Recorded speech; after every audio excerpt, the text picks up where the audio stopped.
Y en verdad que ese sea nuestro deseo, nuestro corazón, enamorarnos más y más de nuestro bendito Salvador, Cristo Jesús. Y que al oír tu palabra el día de hoy, Señor, a través del libro de los Hechos, que podamos nosotros, Señor, abrir nuestro corazón a lo que tú nos estás enseñando a través de todo este capítulo 5 que estamos estudiando. Háblanos, queremos oír tu voz, pero no solamente queremos ser oidores olvidadizos, sino hacedores de tu palabra. Así que tu Espíritu Santo, pues, nos lleve más allá de solamente oír, sino también que nos lleve también a hacer tu voluntad. Así que te damos gracias, ponemos este servicio en tus manos, unge a tu siervo con tu Espíritu Santo, a cada maestro, a cada maestra de la escuela dominical, a los niños y a los jóvenes. Pedimos, Señor, que tú también nos unjas, Señor, y que toda la congregación, el reunir aquí en este lugar, podamos nosotros, Señor, escuchar y aprender. Y aquellos que nos ven a través de las ondas radiales, más de todo a través del DVD, Señor, de internet, que también puedan recibir el día de hoy la instrucción. Y les doy gracias por todo en el nombre de Cristo Jesús. Y el pueblo de Dios dice: amén. Un fuerte aplauso al Señor.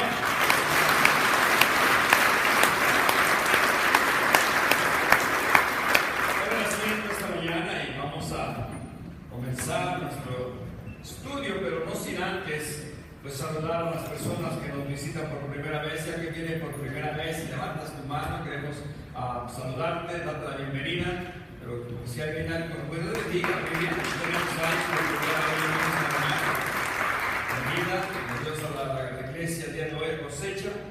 Así también le queremos pedir si tiene Biblia. Si no tiene Biblia, le queremos prestar una. Si de esa manera podemos comenzar nuestro estudio el día de hoy, esta mañana. También recuerden que, como siempre, pues, buscamos orar antes de comenzar nuestro estudio.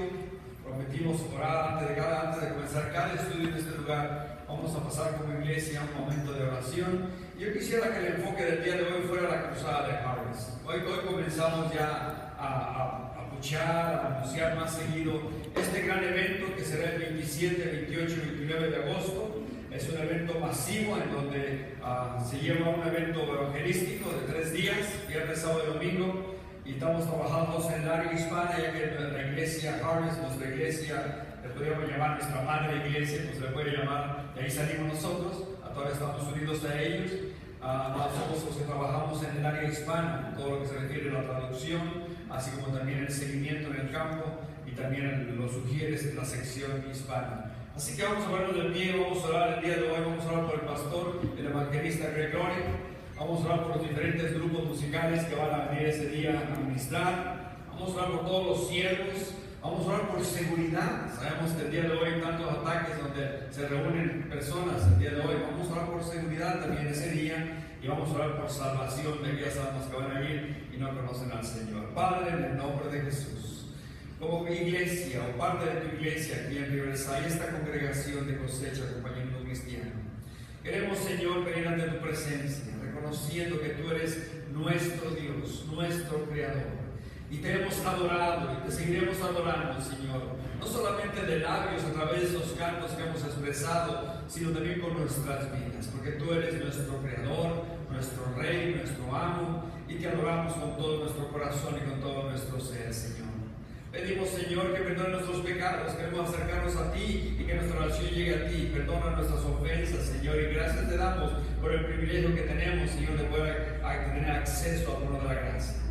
Ahora pues queremos suplicarte, queremos interceder por el pastor evangelista, nuestro pastor Greg Glory, Señor, que va a llevar este evento, Señor, en los días de la última semana del mes de agosto. Pedimos, Señor, por su salud física, que lo mantengas físicamente bien para este evento. Pedimos sobre todo por salud espiritual, que tú, Señor, le des sabiduría, qué mensajes va a traer durante esos 3 días, que tengan el impacto, sobre todo la unción de tu Espíritu Santo, Señor.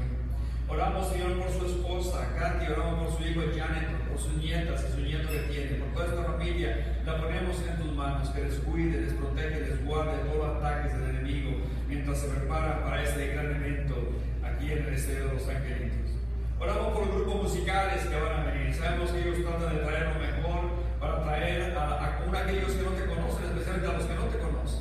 Por eso te pedimos que cada grupo que va a utilizar esa plataforma, Señor, que también vayan con ese propósito de preparar el corazón de toda aquella gente, aquellos que no te conocen, para que puedan recibir a Cristo. Oramos por los siervos, por todos aquellos que vamos a poner en la brecha ya sea en la consejería, el seguimiento, ya sea como quieres, Señor, la oración y cualquier área que tú nos pongas, estemos ahí con un corazón dispuesto y en oración, Señor, para que muchas almas al final de cuentas te bendigan, para que muchas almas lleguen al conocimiento de ti. No solamente a través del estadio, sino a través de la radio, de Nueva Vida, y también a través de la internet y todo donde se va a llevar a cabo este evento, Padre. Así que oramos pues el día de hoy y te pedimos por ello, en el nombre de Cristo Jesús. Y el pueblo de Dios dice amén y amén. Muy bien, entonces vamos a abrir el libro de los Hechos, siéntense, y vamos a ver los Hechos capítulo 5. Libro de los Hechos, en el capítulo 5, estamos estudiando 5 claves para alcanzar al perdido, y hoy vamos a hacer la parte número 2. 5 claves para alcanzar al perdido, parte número 2. Y nuestro tema son vidas que impactan. Y encontré este pensamiento que me llamó la atención mucho para nosotros. Dice, el cristiano que impacta al mundo es aquel cristiano que no se deja impactar por el mundo. O sea que si queremos impactar a otros al mundo, no tenemos que dejarnos impactar por el mundo nosotros, porque de esa manera entonces no podremos impactar nosotros. Hay un dicho, bien dicho, porque hay dichos mal dichos, pero este dicho está bien dicho, ¿verdad? Dice, los hechos hablan más fuerte que las palabras. ¿Cuántos lo han escuchado? Sobre todo la esposa se lo dice muy seguido. Tus hechos hablan más fuerte que tus palabras, ¿verdad? Y los hechos dicen que hay un problema bien serio en la iglesia en los Estados Unidos, en la iglesia cristiana en general. Y ya hablamos de ello un poquito la semana pasada, pero es la falta de enfoque en la misión o en la misión que se nos ha encomendado. ¿Cuál fue la misión que se nos ha encomendado para la iglesia? De ir a todo el mundo y predicar el evangelio a toda criatura, de ir y hacer discípulos, bautizándolos en el nombre del Padre, del Hijo y del Espíritu Santo. El evangelio son las buenas noticias, familia, del amor de Dios hacia la humanidad. Pero los hechos o las estadísticas nos dicen que la iglesia está tan cómoda en este país que el 95% de los que profesamos ser creyentes nunca hemos traído a ninguna persona a los pies de Cristo. O sea que la misión se está llevando solamente con el 5% de los creyentes en esta nación, de aquellos que son fieles y que han creído que la gran comisión es también para ellos. Porque esto fue lo que pasó con la iglesia primitiva. Ellos consideraron la gran comisión como su misión más importante y no dejaron al mundo como lo encontraron. Antes bien leemos en Hechos 17:6 que ellos trastornaron el mundo de sus días para la gloria de Dios. En otras palabras, lo pusieron en el lugar correcto, a muchas personas recibiendo a Cristo como Señor y Salvador. Ahora la gran pregunta es, ¿qué hicieron ellos que usted y yo no estamos haciendo, o que la iglesia no estamos haciendo el día de hoy en el siglo XXI? La semana pasada comenzamos esta serie o este estudio de 2 partes. Miramos nosotros que hay 5 claves aquí en el capítulo 5 que debemos seguir. Y solamente para su información o para recordarle, la primera clave es la pureza espiritual del cristiano. Nosotros miramos en el contexto aquí en el capítulo 5, los primeros versículos, que cuando Ananías y Zafira se mostraron mentirosos y con hipocresía, el Espíritu Santo dio discernimiento a Pedro para descubrir aquella mentira, y vemos que el Espíritu de Dios juzgó inmediatamente a los dos. Ambos cayeron a los pies de Pedro, uno primeramente uno y después el otro. Y leímos que después de esto, la gran multitud de creyentes, o más bien de personas, se juntó frente a los discípulos junto al pórtico de Salomón. Y vemos nosotros que nadie se atreve a juntar con ellos, porque la iglesia empezó a andar en pureza espiritual, empezó a andar en santidad, porque les dio temor de lo que habían escuchado que había sucedido con esta pareja. Un creyente puro, una iglesia pura, son de gran testimonio a los perdidos. Un creyente puro, una iglesia pura, son de gran testimonio a los perdidos. Así que la pureza espiritual es la primera clave para que usted y yo podamos alcanzar a nuestros familiares y amigos y compañeros de trabajo. Porque la segunda clave es el poder. Es el poder que vemos nosotros aquí en los versos 5, 12, 15 y 16. Lo miramos nosotros. La iglesia primitiva era una comunidad que se multiplicaba porque había pureza espiritual, y a través de esa pureza el Espíritu de Dios fluía a través de sus vidas y alcanzaban a aquellos que no conocían a Cristo. El mismo Pedro escribió años después sobre este asunto y dice en 1 Pedro 1:15 estas palabras: sino como aquel que os llamó es santo, sed también vosotros santos en toda vuestra manera de vivir, porque escrito está: sed santos, porque yo soy santo, dice el Señor. Dios siempre usará vasijas limpias.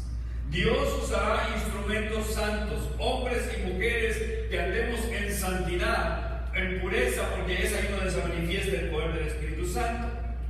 Y de ahí pasamos a la tercera clave, que el día de hoy continuaremos en ella. Después viene la persecución del creyente. La iglesia pura y poderosa inevitablemente provocará una reacción hostil del sistema satánico del mundo. Escúcheme por favor.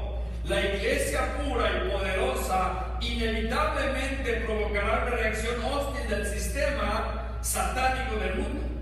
Escuchen, iglesias y cristianos que andan en pureza y que son empoderados del poder del Espíritu Santo provocarán cambios en el mundo, y debido a esto Satanás va a responder con ataques. Nota lo que hizo en los versos 17 y 18 que acabamos de leer. Después de que la iglesia andaba en pureza y andaba en poder, de que tal grado que había muchos que se sanaban, todos eran sanados al final del verso 16. Entonces levantando el sumo sacerdote y todos los que con él estaban, dice, esto es la secta de los saduceos, dice, se llenaron de celos y echaron mano a los apóstoles y los pusieron en la cárcel pública. Mas un ángel del Señor, abriendo de noche las puertas de la cárcel y sacándolos, dijo: y puestos en pie en el templo, anunciad al pueblo todas las palabras de esta vida. Vemos pues entonces que viene el sumo sacerdote y la secta de los saduceos. ¿Por qué los saduceos? Porque los saduceos solamente creían en los 5 primeros libros de la ley y negaban todo lo que los apóstoles enseñaban. Negaban la resurrección de los muertos, negaban los milagros, negaban la aparición de los ángeles, y todo esto vemos que el Señor les comprobaba que eran cosas verdaderas. Dice que estaban llenos de celos, otra versión dice llenos de envidia, y pusieron a los discípulos en la cárcel pública. Haga de cuenta cuando usted al hospital general, ahí caía de todo, ¿verdad? Ahí caía de todo también en el hospital general. Así estaban aquí los discípulos. Pregunto, después de ver todas las señales y prodigios y maravillas que Cristo hacía por medio de los discípulos, ¿cómo no podían ver estos hombres la mano de Dios? ¿Y cómo podían creer que unos barrotes iban a detener la gran obra que Cristo había comenzado el día de Pentecostés? Jesús había dicho al apóstol Pedro: tú eres Pedro, y sobre esta roca edificaré mi iglesia, y las puertas del infierno no prevalecerán contra ella. Son muchas las personas que han tratado de eliminar a la iglesia a través de los años, sobre todo en sus comienzos, con 10 grandes persecuciones de 10 emperadores diferentes. El último de ellos, llamado Diocleciano, del año 303 al 313 aproximadamente, atacó tan duramente a la iglesia que los cristianos tuvieron que meterse a las catacumbas, porque ahí no se metían ellos por sus creencias paganas. Y dice que una vez que Diocleciano pensaba que había terminado con los cristianos, mandó hacer una moneda con su fotografía de él, y por otro lado decía: la religión de los cristianos ha sido eliminada y el culto al emperador ha triunfado. Yo le preguntara: ¿a dónde están los Césares el día de hoy? Yo los encuentro solamente en las pizzerías y los Césares se llaman. ¿Dónde están los cristianos por todo el mundo predicando el evangelio, familia? Eso es verdad. Vemos pues entonces que los pusieron en la cárcel, y lo que en ellos no creían los saduceos en apariciones de ángeles, un ángel viene y los pone fuera de la prisión a los discípulos. Ellos no se daban cuenta de lo que estaba sucediendo. Y aquí continuamos con nuestra historia. Así que si se quedó usted emocionado la semana pasada, vamos a continuar con esa historia. En el verso 21, la segunda parte, póngase de pie. Hechos 5, verso 21, la segunda parte. Entre tanto, dice el versículo 21, la segunda parte, vinieron el sumo sacerdote y los que estaban con él, y convocaron al concilio a todos los ancianos de los hijos de Israel, y enviaron a la cárcel para que fuesen traídos. Pero cuando llegaron a los alguaciles, no los hallaron en la cárcel. Entonces volvieron y dieron aviso, diciendo: por cierto, la cárcel la hallamos cerrada con toda seguridad, y a los guardias afuera de pie ante las puertas, mas cuando abrimos, a nadie hallamos dentro. Cuando oyeron estas palabras, el sumo sacerdote y el jefe de la guardia del templo y los principales sacerdotes dudaban en qué vendría a parar aquello. Pero viniendo uno, les dio esta noticia: he aquí los varones que pusiste en la cárcel están en el templo y enseñan al pueblo. Entonces fue el jefe de la guardia de los alguaciles y los trajo sin violencia, porque temían ser apedreados por el pueblo. Cuando los trajeron, los presentaron en el concilio. Y el sumo sacerdote les preguntó, diciendo: ¿no os mandamos estrictamente que no enseñases en ese nombre? Y ahora habéis llenado a Jerusalén de vuestra doctrina, y queréis echar sobre nosotros la sangre de ese hombre. Respondiendo Pedro y los apóstoles, dijeron: es necesario obedecer a Dios antes que a los hombres. El Dios de nuestros padres levantó a Jesús, a quien vosotros matasteis colgándole en un madero. A este Dios la ha exaltado con su diestra por príncipe y salvador, para dar a Israel arrepentimiento y perdón de pecados. Y nosotros somos testigos suyos de estas cosas, y también el Espíritu Santo, el cual ha dado Dios a los que le obedecen. Ellos, oyendo esto, se enfurecían y querían matarlos. Entonces, levantándose en el concilio, un fariseo llamado Gamaliel, doctor de la ley, venerado de todo el pueblo, mandó que sacasen fuera por un momento a los apóstoles. Y luego dijo: varones israelitas, mirad por vosotros lo que vais a hacer respecto a estos hombres, porque antes de estos días se levantó Teudas, diciendo que era alguien. A este señor número como de 400 hombres, pero él fue muerto, y todos los que le obedecían fueron dispersados y reducidos a nada. Después de este se levantó Judas el Galileo en los días del censo, y llevó en pos de sí mucho pueblo. Pereció también él, y todos los que le obedecían fueron dispersados. Y ahora os digo: apartaos de estos hombres y dejadlos, porque si este consejo o esta obra es de los hombres, se desvanecerá. Mas si es de Dios, no la podréis destruir. No seáis tal vez hallados luchando contra Dios. Y convinieron con él, y llamando a los apóstoles, después de azotarlos, les intimidaron que no hablasen en el nombre de Jesús, y los pusieron en libertad. Y ellos salieron de la presencia del concilio, gozosos de haber sido tenidos por dignos de padecer afrenta por causa del nombre.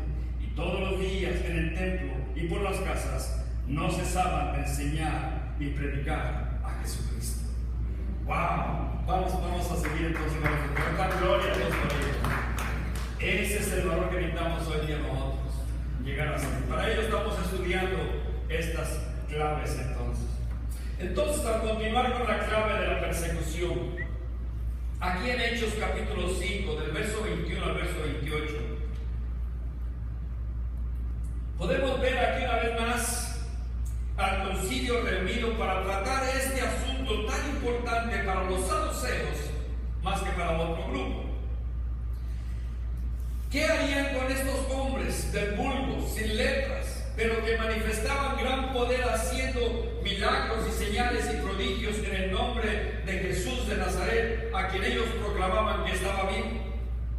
Estos hombres religiosos ni siquiera se olían las cosas que estaba haciendo el Señor, porque déjame decirle, ahora no se enfrentaban a un Jesús que había venido a salvar a los pecadores, a un Jesús al cual ellos habían golpeado, escupido y aún crucificado. Ahora las cosas eran diferentes. Ahora Cristo había resucitado y se estaban enfrentando a Dios, nada menos y nada más. Así que nos dice el verso 21 que ellos los mandaron traer a los presos que habían encerrado. No dice el versículo 22 que una vez que llegaron allí no encontraron a nadie. Es posible que hasta buscaron en toda la celda a ver si no había ningún túnel como el del Chapo, a ver si había escapado los discípulos, ¿no? Y no encontraron nada. Así que vemos nosotros que fueron puestos en la cárcel, pero por la predicación predicación del Evangelio, por los milagros, señales, pero déjenme decir algo, entre más no creer milagros, más milagros hacía el Señor para mostrarles que Él estaba vivo. Escucha el reporte que dieron a los que vinieron de la prisión a Sanedrín, verso 23. Leamos nuevamente lo que ellos dijeron aquí en el versículo 23. Por cierto, la cárcel hemos hallado cerrada con toda seguridad, y los guardias fuera de pie ante la puerta, mas cuando abrimos, a nadie hallamos dentro. Nos dice que ahora el Sanedrín tenía un problema más serio todavía. ¿Recuerda cuando Cristo fue ya sepultado? ¿Cómo ellos fueron a Pilato y le dijeron: queremos que nos des una guardia o que pongas guardia sobre el sepulcro de ese hombre, porque él dijo que iba a resucitar al tercer día? No te que sí se acordaban del mensaje de Cristo. Los discípulos se les había olvidado todo, pero ellos sí se acordaban del mensaje de Cristo. Dice, él dijo que iba a resucitar, así que pongamos una guardia, no sea que de noche vengan los discípulos y se roben el cuerpo y las cosas se hagan peor. Bueno, ya se habían hecho peor. No porque los discípulos se habían robado el cuerpo, sino porque Cristo le había resucitado. Las cosas estaban peor para ellos. Así que en el verso 24 tenían problemas. Ahora estaban ellos, ¿en qué iba a parar todo esto? Estaban dudando, pero nunca abrieron su corazón. Muchas personas escuchan el mensaje del Evangelio, ven los milagros que Dios hace, ven vidas cambiadas por todos lados. El tío que era el borrachales, ahora en la Biblia, en su axila, trae la axila santa. ¿Qué le pasaría a ese viejo loco? Ven todas esas cosas. ¿Y qué será eso? ¿Qué les harán allí? No vayas, compadre, porque ahí te van a robar el coco también a ti, ¿verdad? ¿En qué iba a parar esto? Decían ellos. Veamos en contraste entre el concilio y los discípulos. 70 hombres eran aproximadamente, 71 con los sumos sacerdotes, llenos de todo conocimiento bíblico, con un liderazgo increíble sobre toda una nación de Israel. Hombres que se proclamaban santos en apariencia, mas sin ningún poder de parte de Dios. 12 discípulos, pescadores en su mayoría, del vulgo, sin letras. Pero cada vez que esos hombres se fueron al lugar, el poder de Dios se manifestaba grandemente. Es interesante. Un concilio que buscaba proteger sus tradiciones y su nación de los romanos. Pero unos apóstoles que predicaban el Evangelio y exponían sus vidas por la causa de Cristo. Y lo más hermoso es que los apóstoles eran imparables. ¿Por qué digo esto? Porque nadie les iba a poder parar, ni los religiosos ni los romanos. ¿Por qué? Porque estaban comprometidos por vida con el mensaje del Evangelio. Y es lo que tenemos que hacer nosotros el día de hoy, comprometernos aún con nuestra vida, si es necesario, con la causa de Cristo, para poder impactar el mundo en el cual vivimos, familia. Ya basta de cristianos correlones o chillones o de chocolate que a la primera prueba arrancan. Necesitamos pararnos en la brecha, familia, el día de hoy, y estar dispuestos a entregar nuestras vidas por el mensaje del Evangelio. Un cristiano genuino que vive en santidad, que está lleno del poder del Espíritu Santo, nada ni nadie lo puede detener. Cantamos un canto aquí en la iglesia: si Dios es por nosotros, ¿quién contra nosotros? Nadie nos puede parar. Y esa es una gran verdad. Hermoso vemos esto. Así que el Sanedrín, al ver que todo lo que hacían para parar a estos hombres era inútil, se sintieron inútiles. Y ahora ellos estaban alarmados. El enojo que tenían se convirtió en ciertamente manera en pánico. ¿Qué va a acabar todo esto? Ya que abiertamente los apóstoles se paraban en la brecha y predicaban con la autoridad del mensaje del Evangelio. Se sentían impotentes ahora el Sanedrín, impotentes para detener la propagación de aquel mensaje que ellos aborrecían de la resurrección de Cristo. Hechos 5:16 nos dice que venían de personas de todas partes a Jerusalén para escuchar el mensaje y para presenciar de primera mano los milagros que Cristo hacía por mano de los apóstoles. Así que el verso 25, en esto estaban cuando les llegó la noticia. No solamente de que no encontraban a los apóstoles en la cárcel, sino ahora llega la noticia en el versículo 25 que estaban en el templo y estaban enseñando al pueblo. Note conmigo esto.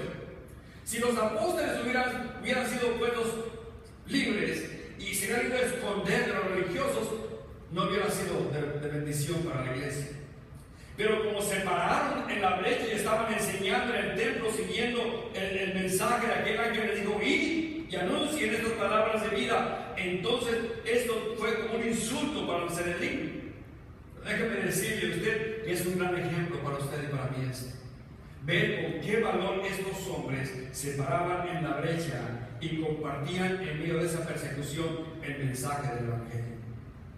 Jesús nos dijo que la persecución viene con el paquete de ser discípulos. No es algo extraño, dice el apóstol Pedro, cuando venga la persecución en contra de nuestras vidas. En San Juan 15:20, Jesús dijo: acordaos de la palabra que yo os he dicho, el siervo no es mayor que el Señor. Si a mí me han perseguido, también a vosotros os perseguirán. O sea que viene con el paquete.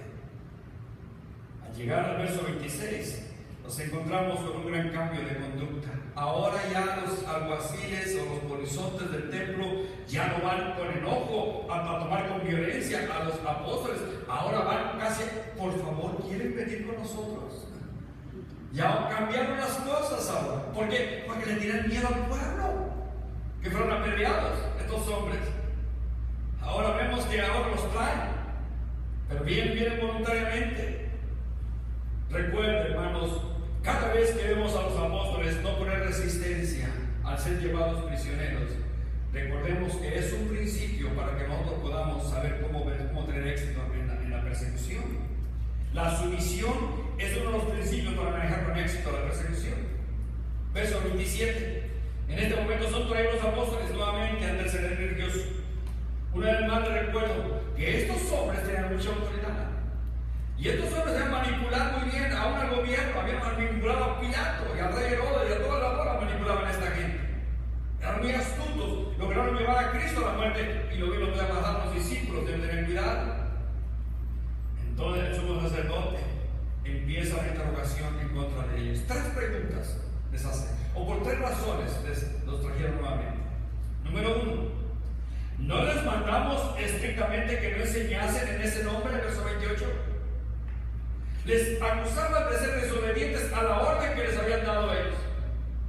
Les dijimos que no enseñaran estrictamente en ese nombre, ni siquiera lo mencionan, en ese nombre. Número 2, ustedes han llenado Jerusalén con esa doctrina que proclaman.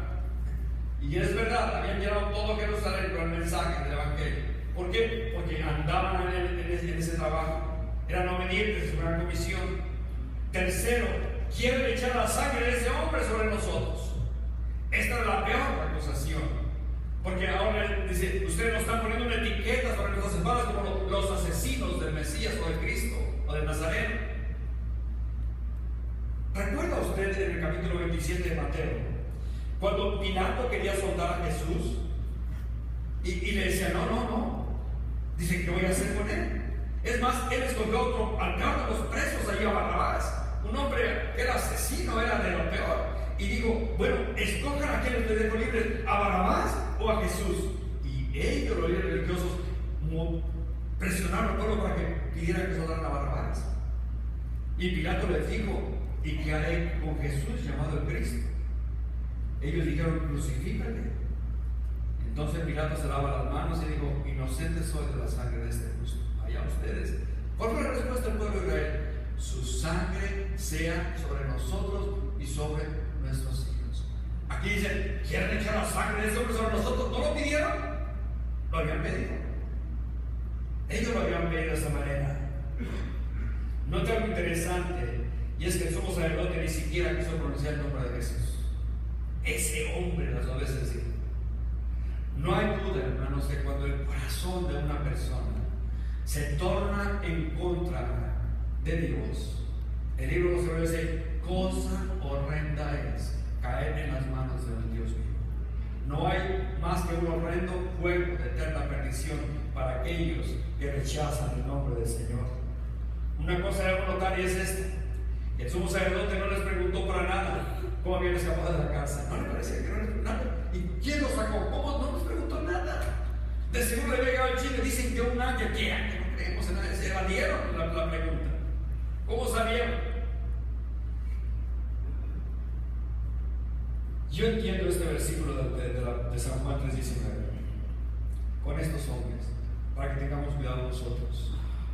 Y esta es la condenación, dijo Jesús, que la luz vino al mundo y los hombres amaron a las tinieblas, porque sus obras eran malas, aborrecieron la luz.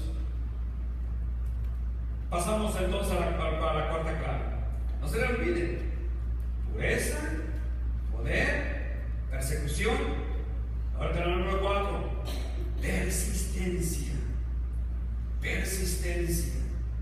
No es de predicar una sola vez a la gente, no, hay que persistir. En medio de la persecución hay que persistir. La persistencia de los siervos de Cristo, número 4. Pureza, poder, persecución y ahora persistencia. No olviden que son las claves espirituales para alcanzar a los perdidos. Si este concilio estaba pensando que los discípulos de Jesús se iban a sentir acobardados por las violaciones e intimidaciones, se equivocaron. Se equivocaron. Pues leemos que Pedro, como vocero del grupo, le contestó estas palabras en el verso 29. ¿Es necesario obedecer a quién?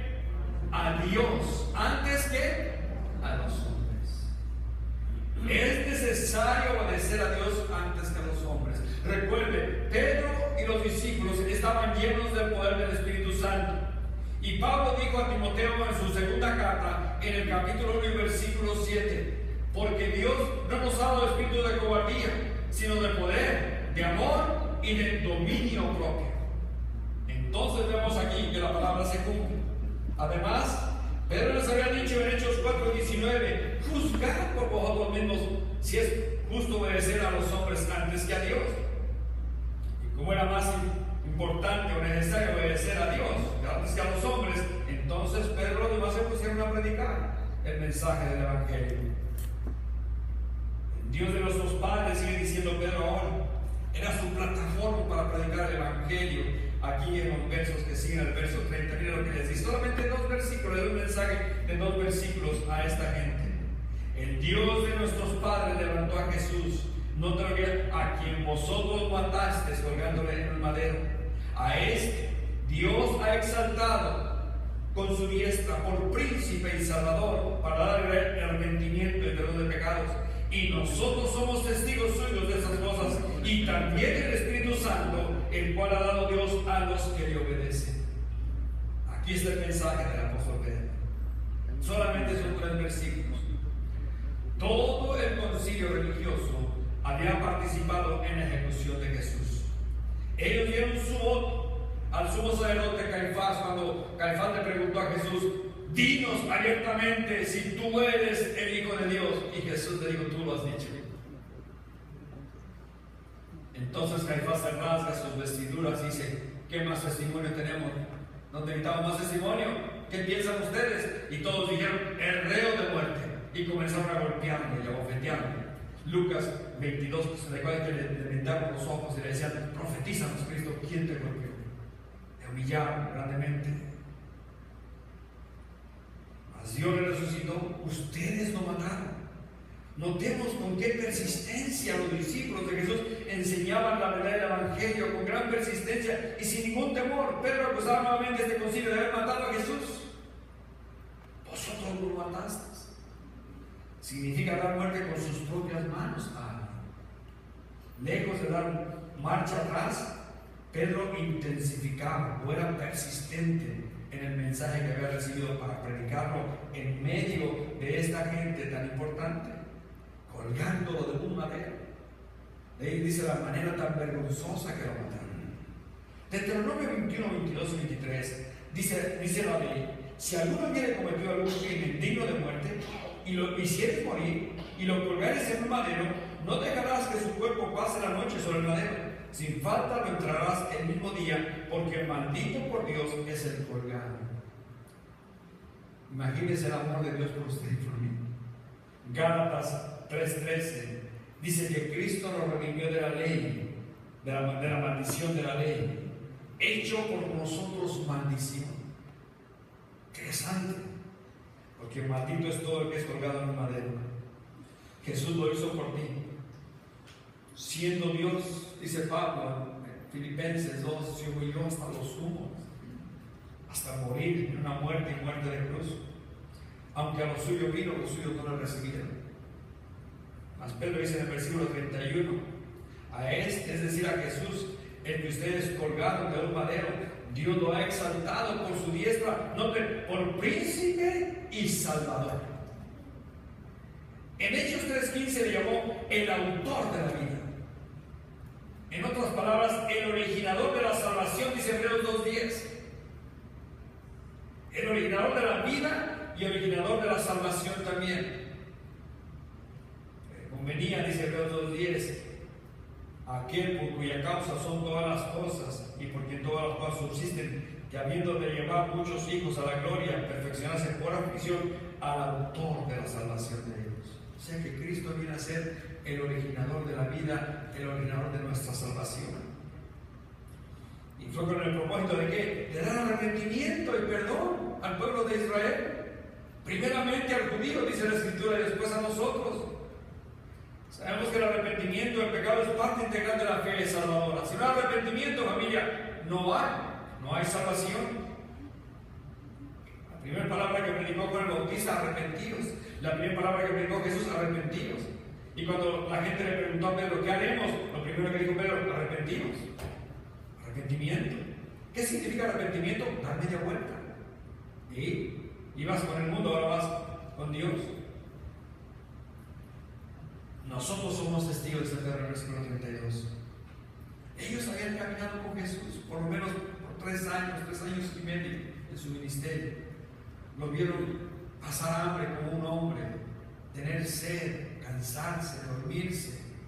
Realmente lo vieron en su gloria, sobre todo Pedro, Jacobo y Juan, cuando subieron el monte de la transfiguración. Lo vieron hacer milagros increíbles. Estuvieron con él, nosotros estuvimos con él. Además, no solamente ellos, sino también el Espíritu Santo también es testigo, dice. Y es dado a quien le obedece. ¿Quién se lleva el Espíritu Santo? Hay que obedecer. Sin obediencia solamente nos viene otro espíritu, ¿verdad? Somos obedientes, nos viene el Espíritu Santo. Además, usted y yo sabemos que cuando venimos a Cristo, somos sellados con el Espíritu Santo, ¿verdad que sí? Efesios 1, 13 y 14. Dice, habiendo sido sellados con el Espíritu Santo de la promesa, que son las arras. Me gustan mucho esos versículos porque no solamente, o más bien nos da a entender que el sello del Espíritu Santo en nuestros corazones es nuestro compromiso. Y las arras hablan de un anillo de compromiso. Porque la iglesia está comprometida con Cristo. Él es el novio, Él viene por su iglesia muy pronto. Además, 1 Corintios 6:19 dice que nuestro cuerpo es templo del Espíritu Santo. Imagínese usted. Algunos parecemos catedrales, pero estaba ahí el Espíritu Santo por dentro de nosotros. Tiene más espacio, ¿verdad? Así que somos exhortados de esa manera. Y ya viene la última clave. Pureza, poder, persecución, ¿qué más? Persistencia y productividad o crecimiento. Los últimos versículos del capítulo 5 nos dan los resultados productivos o del crecimiento de la iglesia. Una iglesia que caminaba en pureza, en poder, en persecución, persistencia, pero que era productiva con estas 5 claves. Pedro acusó a los religiosos de rechazar y ejecutar a su Mesías, por tanto, de estar en rebelión contra Dios. Pedro no jugó ni un solo momento, no todo en un solo momento, pero no jugó las emociones, de ellos. Tampoco suavizó el mensaje a decir, a lo mejor dicen por ahí que pudiera ser que no, ustedes fueron, derechito les debo caer la flecha. Así que no juguemos cuando vamos a dar la palabra de Dios, no suavicemos el mensaje, no le pongamos chocolate para que la gente se lo trague, tirémoselo directo, se lo tragan, bueno, si no, ni modo. Recuerden que nuestra prioridad es decírselos. Ahora mire esto. La convicción que conduce a la salvación solo puede llevarse a cabo cuando el Espíritu de Dios usa los hechos de la palabra de Dios para provocar arrepentimiento en el corazón mente de esa persona. Jesús dijo en San Juan 16, versos 7 al 11: pero yo os digo la verdad, os conviene que yo me vaya, porque si no me fuere, el Consolador no vendría a vosotros, mas si me fuere, os lo enviaré. Y cuando Él venga, convencerá al mundo de pecado, de justicia y de juicio. De pecado por cuanto no creen en mí, de justicia por cuanto voy al Padre, ¿verdad? Y no me veréis más. Y de juicio por cuanto el príncipe de este mundo ha sido juzgado. Ahora, cuando se predica o se enseña la verdad del Evangelio, ocurren tres cosas. Y es lo que vemos aquí en esta última clave de la productividad. Verso 33. Veamos lo que ocurrió cuando Pedro le dijo todas estas verdades. Verso 3. Ellos, ¿quiénes? El sumo sacerdote, el Sanedrín completo, oyendo esto, se enfurecían y querían ¿qué? Matarlos. Es la primera reacción de la que en muchas ocasiones gente se enfurece. Aún gente dice, voy a matar a esta persona. En esta ocasión dice, respondieron con hostilidad, con enojo, con ira. Aquí nos dice que estos líderes se enfurecieron y querían matarlos. Vemos totalmente un enojo ardiente. Cuando en la audiencia hay corazones endurecidos por el pecado, al oír las serias consecuencias se enojan, se enfurecen, les pega la chiripioca y piensan hasta en matar. Aquí vemos que al ver el mensaje audaz de Pedro, que hablaba con autoridad, estos se sintieron atacados y respondieron con gran enojo, enfurecidos por lo que oían. Más adelante vamos a ver otra historia de un diácono llamado Esteban.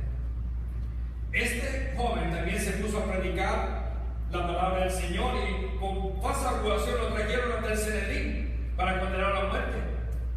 Y dice que cuando estaba allí y le estaba predicando a Esteban toda la historia del pueblo de Israel, dice, oyendo estas cosas, Hechos 7:54, se enfurecían en sus corazones y crujían los dientes contra él. No te enojo. O sea, ¿ha crujido usted los dientes de enojo? No sé yo qué tan mecha corta sea usted. Hay unos que no tienen ni mecha siquiera, ¿verdad? Pero cuando llega la gente hasta crujir los dientes, es capaz de hacer cualquier cosa. Por eso mataron a Esteban, y acá también quieren matar a los apóstoles en esta situación. Literalmente en el texto que estudiamos, la frase de que se enfurecían significa cortar de Dios, hacerlos frisas, es lo que querían hacer con los discípulos en ese momento. ¿Por qué? Porque la palabra de Dios es poderosa. Hebreos 4:12 dice que es como una espada de dos filos que penetra, ¿dónde? Hasta partir el alma, el espíritu, las coyunturas y los tuétanos, hicieron los pensamientos y las intenciones del corazón. Pero en lugar de someterse a la autoridad de la palabra, se sometieron a la autoridad de su carne, endureciendo sus corazones, de la manera como lo había dicho ante Jesús. A pesar de las abundantes evidencias, decidieron rechazar las enseñanzas de los apóstoles. Todas las falsas enseñanzas de los saduceos habían quedado por el suelo a través de la resurrección de Cristo, a través de los milagros de los apóstoles, a través de la aparición de los ángeles sacándolos de la casa. Los querían matar. El salmista David expresó así acerca de esos corazones endurecidos que se tornan en contra de la gente. Dice así Salmo 37, verso 12: maquina el impío contra el justo y cruje contra él sus dientes. En el verso 14, Salmo 37, los impíos desvainan su espada y entesan su arco para derribar al pobre y al menesteroso, para matar a los rectos, a los de recto proceder. Verso 32 del Salmo 37, acecha el impío al justo y procura matarlo. Jesús les había dicho: he aquí yo os envío profetas y sabios y escribas. A unos mataréis, crucificaréis, y a otros azotaréis en vuestras sinagogas y perseguiréis de ciudad en ciudad. Jesús sabía cómo era el corazón de esos hombres. Recuerda cuando Jesús lloró sobre Jerusalén. Le dijo en Mateo 27, versículo 23, Mateo 23, verso 37, Jerusalén, Jerusalén, que matas a los profetas y a los que te son enviados. ¿Cuántas veces quise juntarte con la guerra con todos los polluelos y no quisiste? No quisiste. ¿Qué quiero decir con esto? Que nuestro mensaje del Evangelio debe ser tan efectivo que esas personas se levanten en contra de nosotros. Debe ser tan claro y tan convencedor que el Espíritu Santo lo use para alcanzar a los perdidos. Número 2. Fue productiva el último punto que estamos mirando porque miramos una total indiferencia de parte del Señor. No todos estaban crujiendo los dientes. Había un hombre allí que tenía más experiencia que todos los demás. Se llamaba Gami. Yo le llamo Gami. ¿Qué una caricatura se llama Gami?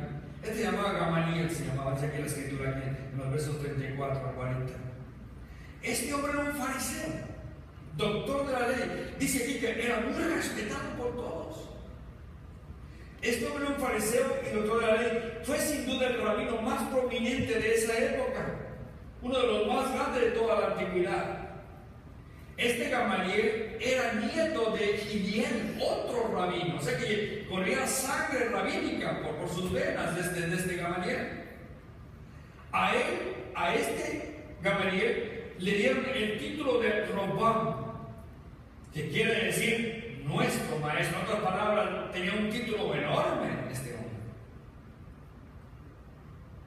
Ahora, Gamaliel era tan venerado por los judíos que en el comentario, el Mishnah, que es un comentario de las Escrituras, hay esta porción que dice: cuando el Rabán Gamaliel, el anciano, murió, la gloria de la ley cesó, y la pureza y la abstinencia murieron.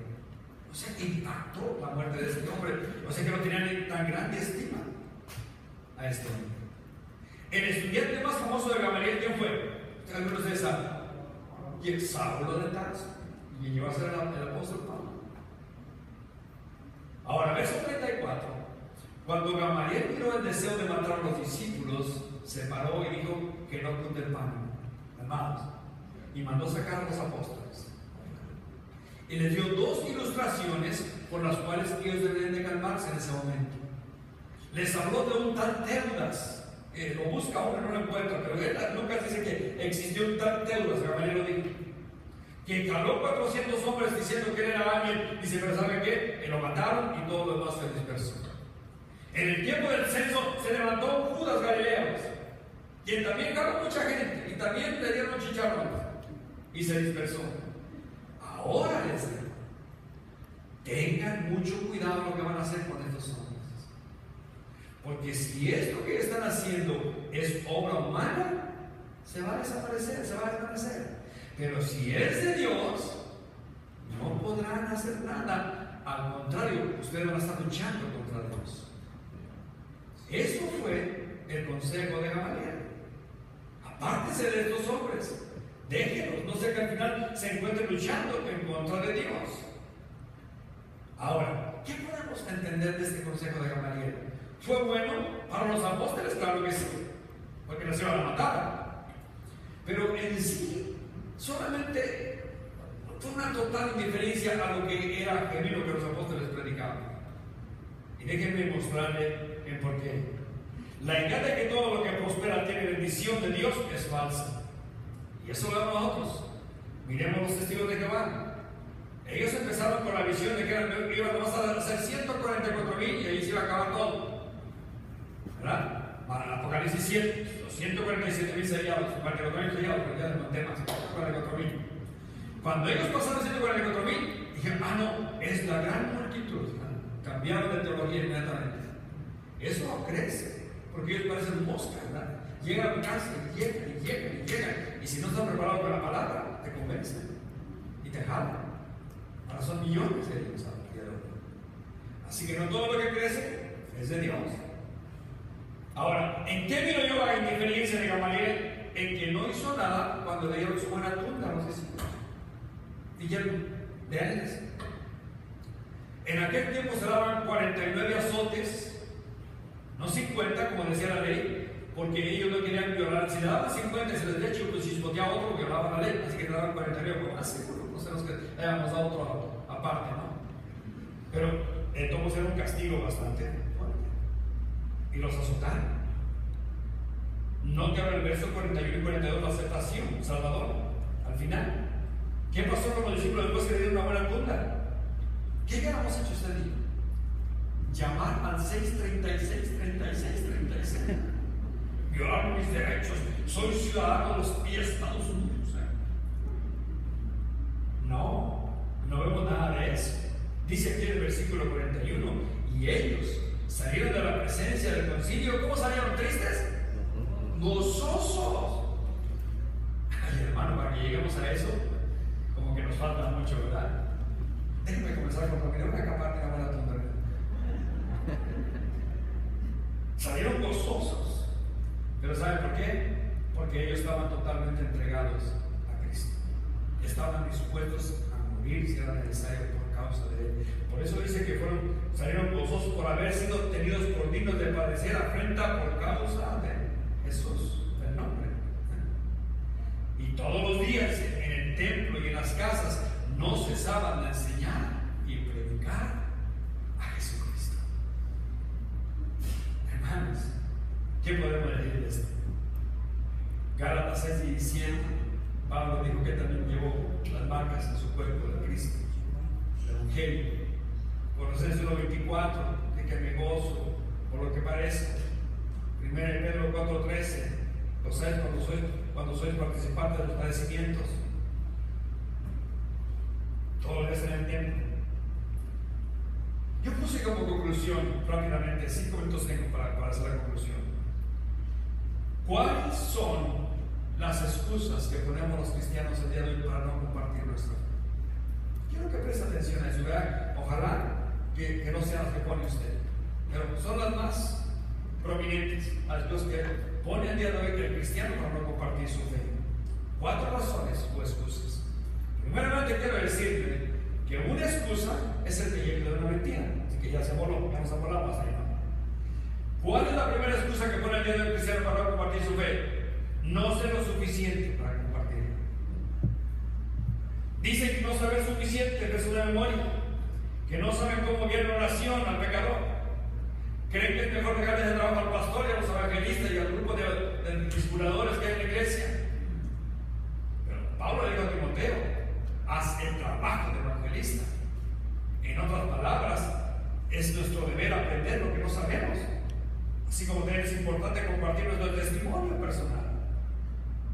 ¿Qué es compartir el evangelio? Miren cómo lo puso el pastor Gregorio. ¿Qué es compartir el evangelio? Puso así: es un limosnero que le muestra a otro limosnero donde él o ella pueden encontrar el pan de vida. Es interesante, ¿no? Es un limosnero que le muestra a otro limosnero donde él o ella pueden encontrar el pan de vida. ¿Recuerda el capítulo 9 de Juan? Es interesante ese capítulo 9, porque ese hombre, habiendo sido ciego de nacimiento, fue sanado por Jesús y daba testimonio de que Jesús lo había sanado. Y los líderes religiosos, los fariseos, decían: no, ese hombre es pecador, no te pudo sanar. Le dijo el ciego: si es pecador, yo no lo sé, pero una cosa sí sé, que antes era ciego y ahora yo veo. Era el testimonio que daba. No tenía que saber que mucha teología para eso, ¿verdad? Entonces hay que pararnos en la brecha. Es un testimonio. Número 2, excusa número 2: no conozco a ninguna persona que no sea cristiana. Esa es la peor mentira.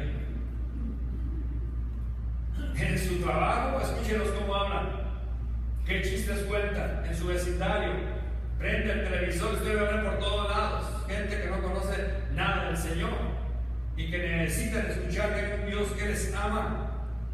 Recuerde esto: el mundo no piense que debe asistir a la iglesia, pero la iglesia sí debe estar dispuesta a ir al mundo.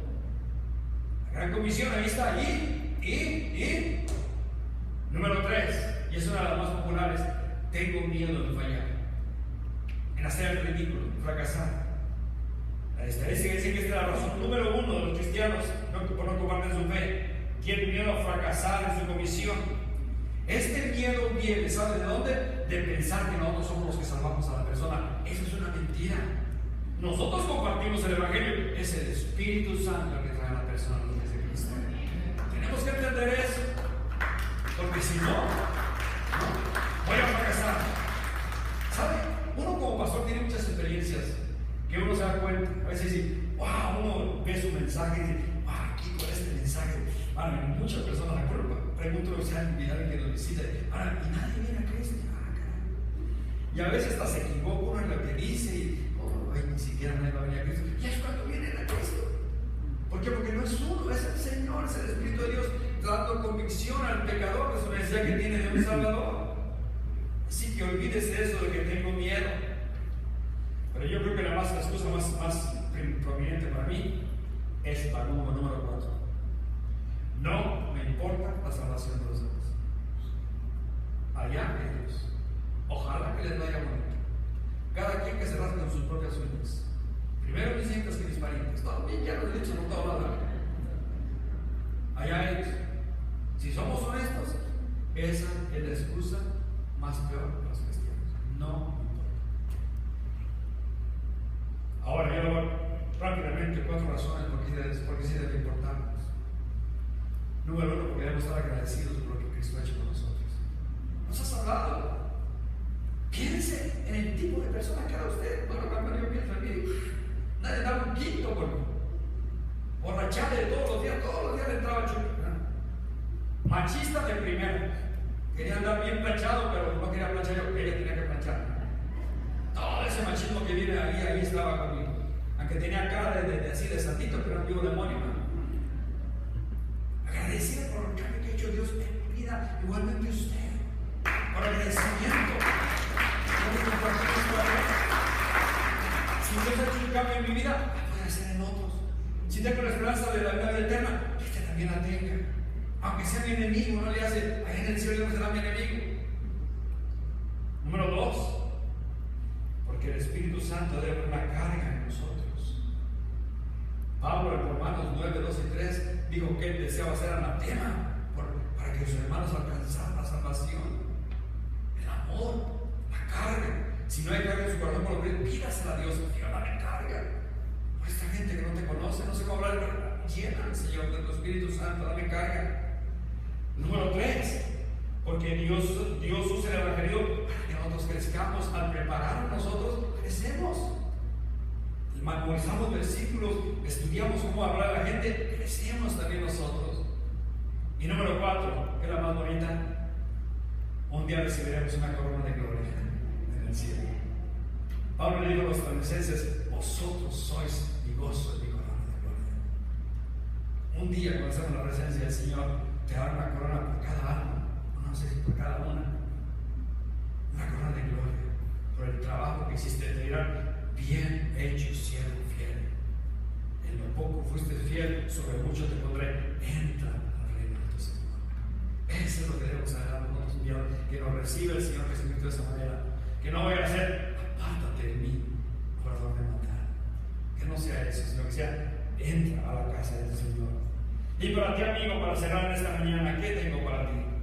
Bueno, la Biblia dice que hoy es el día de salvación, en 2 Corintios 6:2. He aquí el día de salvación.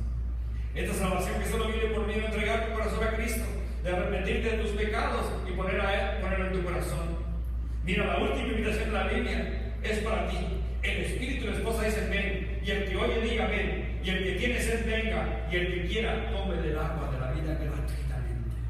O sea que el regalo de la salvación es gratuito, no te va a costar nada. Sencillamente la invitación es para ti. Dice, todo aquel que quiera tome del agua de la vida. Lo maravilloso es que no cuesta nada, gratuitamente. Así que el día de hoy el Espíritu Santo te dice, ven, necesitas a Cristo. La iglesia, todos oramos para que tú vengas, necesitas a Cristo. El Padre dice, hey, para eso envía amigo, para que si crees en Él no te pierdas, mas tengas vida eterna. ¿Vas a creer? Oremos. Padre, te damos gracias por tu palabra. Gracias, porque Señor, ella siempre nos deja a nosotros satisfechos cuando le ponemos atención, Señor. Quedamos llenos, Señor, cuando escuchamos tu palabra, miramos las grandes bendiciones que tú nos has dado. Así que te pedimos que como iglesia podamos aplicar estas 5 claves, Señor, para poder llevar el mensaje con efectividad en esos días en que vivimos. Que mantengamos una vida pura en santidad, Señor. que podamos experimentar tu poder en nuestras vidas, Señor, para que compartiendo tu palabra, almas vengan al conocimiento de ti. Que si viene persecución, Señor, que de seguro vendrá, que podamos aún en medio de la persecución seguir dando testimonio. Señor, que podamos ser persistentes en compartir el Evangelio. Y por último, que haya crecimiento, productividad, Señor, en nuestras vidas y en las vidas de aquellos que no te conocen. Así como estamos con tus ojos cerrados y los inclinados, me gustaría invitarte, amigo, amiga, si el día de hoy estás aquí, a que conozcas a Cristo, aquel que entregó su vida por ti, aquel que es el autor de la vida, el autor de la salvación. Si no lo tienes, recíbelo hoy. Haz esta oración conmigo, hazla con fe. Mi Padre Celestial, yo vengo a ti en el nombre de Jesús. Y en esta mañana abro mi corazón y te pido perdón por mis pecados. Jesucristo, ven a mí. Llena mi corazón con tu presencia, con tu espíritu. Ayúdame a caminar cerca de ti todos los días. Gracias te doy por salvarme y perdonarme. En el nombre de Jesús. Amén y amén. Vamos a